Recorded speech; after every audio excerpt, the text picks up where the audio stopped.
Okay, so now let's move on to section 1.2, which is data classification.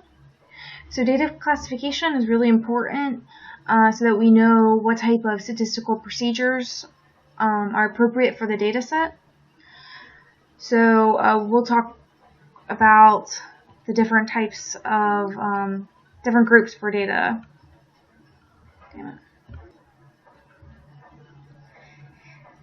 Moving on to section 1.2, which is data classification. Data classification is really important because we'll need to know how to classify our data to know which type of statistical procedures are going to be appropriate for that data set.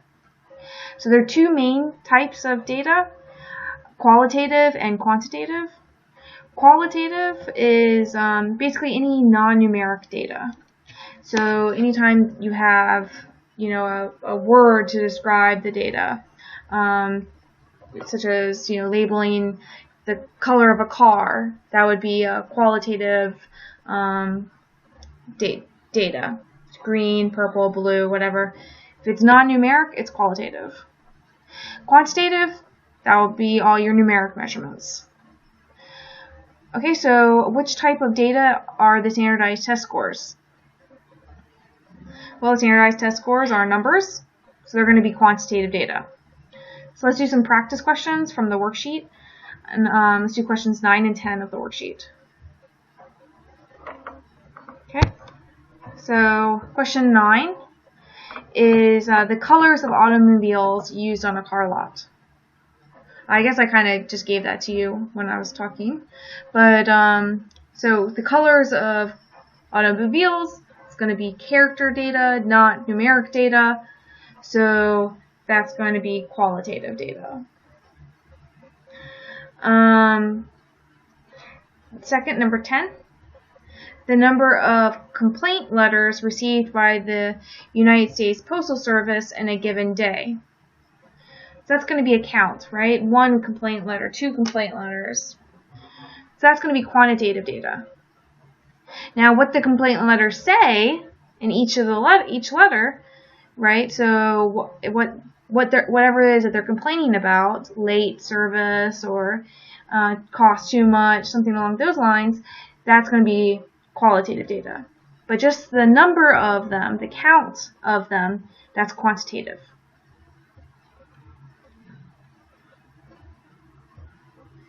Okay, so within those characteristics, quantitative and qualitative, we have 4 more levels of measurement. Okay, so these levels of measurements are also equally important in determining what sort of statistical tests are appropriate for the data set. So there are 4 levels of measurement. First level is the nominal level. So by the way, these go in order. Nominal level of data is kind of the least informative sort of data that you can have, and ratio is the most informative. So you can do the least with nominal data, and you can do the most with ratio data. You can do almost any statistics with ratio data. And you can always go backwards, meaning if I have ratio data, I could make it into nominal data. But you can never go forward. I have nominal, I can't get ordinal. Okay? So what are each of these things? So nominal, this is a qualitative type of data. So this is going to be, your non-numeric data. And nominal data is just names, labels, qualities. But there's no inherent ordering to these names or labels. They're just on the nominal level. They're just names and labels or characteristics. Second, we have ordinal. So ordinal can be either qualitative or quantitative, and this is when data can be ordered, ranked, and the differences between the ranks are not meaningful. So let me write "and" there actually. So, and the differences between the ranks are not meaningful. So, for example, if we have ranked schools, right? Rank the top 5 schools. The differences between the ranks would be, maybe you would just, rank them 1, 2, 3, 4, 5, right? But and the difference between the ranks in that case would have been 1. You could have ranked the top 5 schools as being 2, 4, 6, 8, 10. And the differences between the ranks at that point would have been 2. But it doesn't matter because all you're doing is ranking the schools, right? So that's what it means by the differences between the ranks are not meaningful. So this is just ranked data. Okay, so that's what ordinal data is. Okay, third, we have interval data. Interval data is only quantitative. So it has to be numbers. Okay, so ordinal data can either be character or number, right? But interval data must only be numbers. And so this one, the order. It can be ordered, but the differences between the values are important. Okay. 0 entry represents a position on the scale, though it does not mean that there's an absence of anything. Okay, so let's think about that. So what is a 0? A 0 usually represents there's nothing there, right? 0 is an absence of something being there. Okay, so an example of an interval type of data is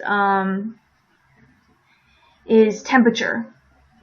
So temperature, so if we're talking about degrees Fahrenheit, 0 degrees Fahrenheit is just it's just something that's on the scale, right? It doesn't mean that there's an absence of heat, right? But going from 1 degree Fahrenheit to 2 degrees Fahrenheit, that's a meaningful leap, right? And especially if we're going from 30 degrees Fahrenheit to 50 degrees Fahrenheit, we know that feels something. That's a meaningful leap. Okay, so the difference between values is meaningful. It means 1 degree Fahrenheit more. Another example of an interval type of data set is years. The year 0 does not mean an absence of time, right? And actually, we don't have negative years. We have AD and BC to talk about the years that are below 0. But the 0 is on the time scale. It's just a position. It doesn't mean that there's an absence of time. And again, that the difference is meaningful because 1 increase in time, maybe one increase in year, could be 1 increase in minute, whatever it is. You're measuring your time, year, minutes, whatever. Okay, lastly we have ratio, which is also quantitative, so again it has to be numbers. This is exactly the same as interval. The added property that 0 is it is representing an absence of something. Okay, so which level of measurement is the standardized test score? So we know the standardized test score is a number, so it's definitely quantitative, right? So that crosses out number 1. We know it's not nominal. Standardized test scores. The difference between test scores is meaningful, right? It's not that we've ranked the test scores, but getting 1 point higher is meaningful. So it's not ordinal. So is an interval or ratio? Well, what we just think about is the 0 an inherent 0 or not an inherent 0? Well, so does 0, a score of 0, mean something? In this case, it does, right? Because if you score 0 on the test, it means the absence of earning any points. You completely did not get anything right. So this is the standardized test score is a ratio. Alright, so let's do questions 11 through 17 of the worksheet to practice some more.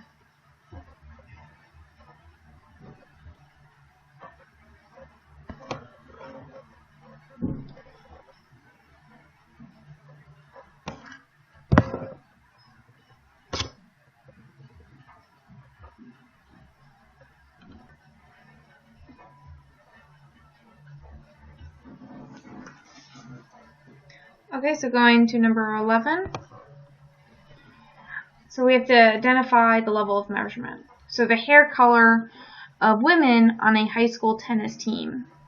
Okay, so hair color is, brown, blonde, black. It's not numeric, right? So if it's not numeric, then we know it's qualitative. So if it's qualitative, we know it must either be ordinal or nominal. Okay, so interval and ratio are only for quantitative. Okay, so can we put women's hair color in order? Not really, right? There's no natural ordering to hair color. So the answer for this one would be B, nominal. Number 12, ages of students in a statistics class.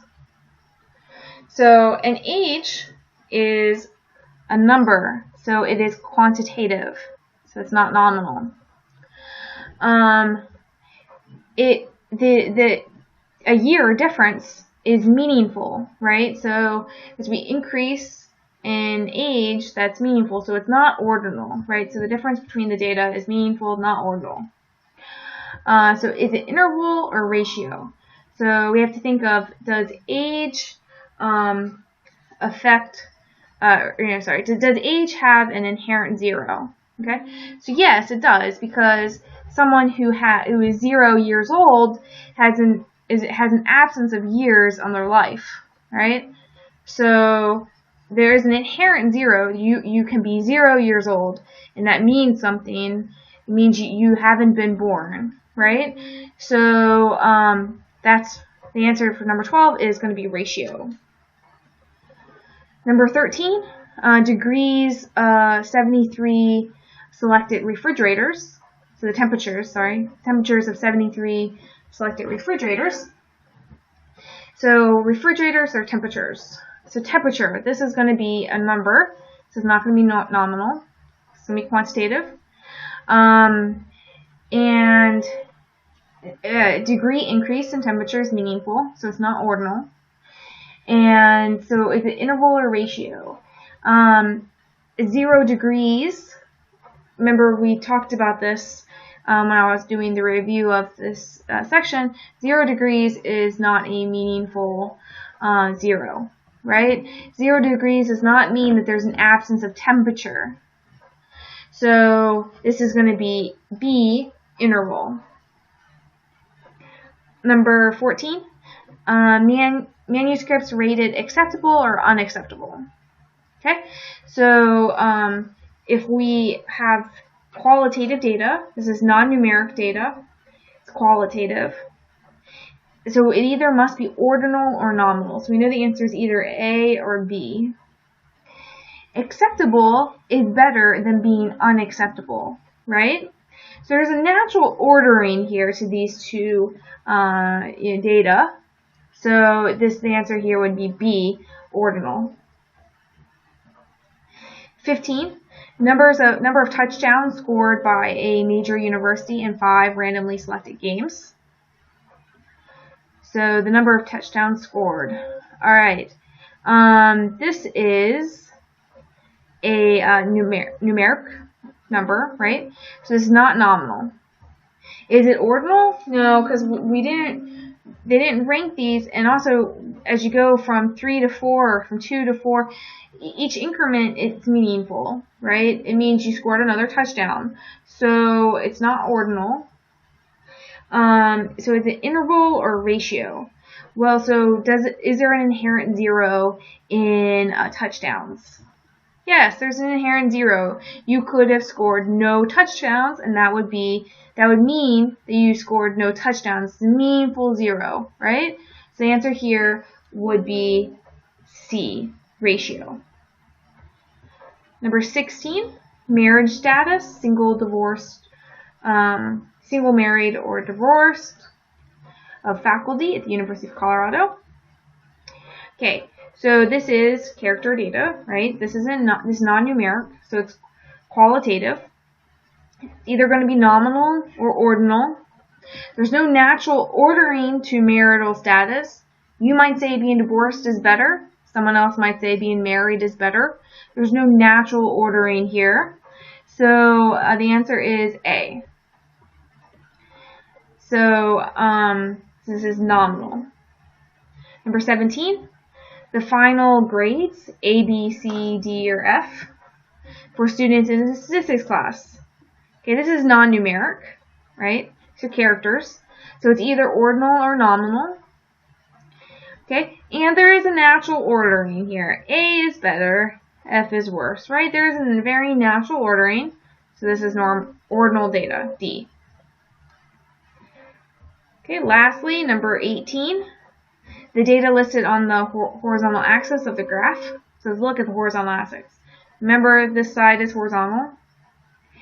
So we have Ford, F-Series, Chevrolet, Silverado, Dodge Ram, Ford Explorer, Toyota Camry. Okay, so these are different categories of cars, right? So they're not numeric, different categories of cars. So this is going to be qualitative data, either ordinal or nominal. Okay, there's no natural ordering to these different types of cars. So this is nominal. This is letter D, nominal data. Okay, so now we've finished reviewing chapters 1.1 and 1.2. You should get a good start on that homework that's been assigned for at least start the questions that are in those sections. When you first look at the homework, you'll notice there are 50 questions, which may seem daunting. The homework should take no more than an hour or two.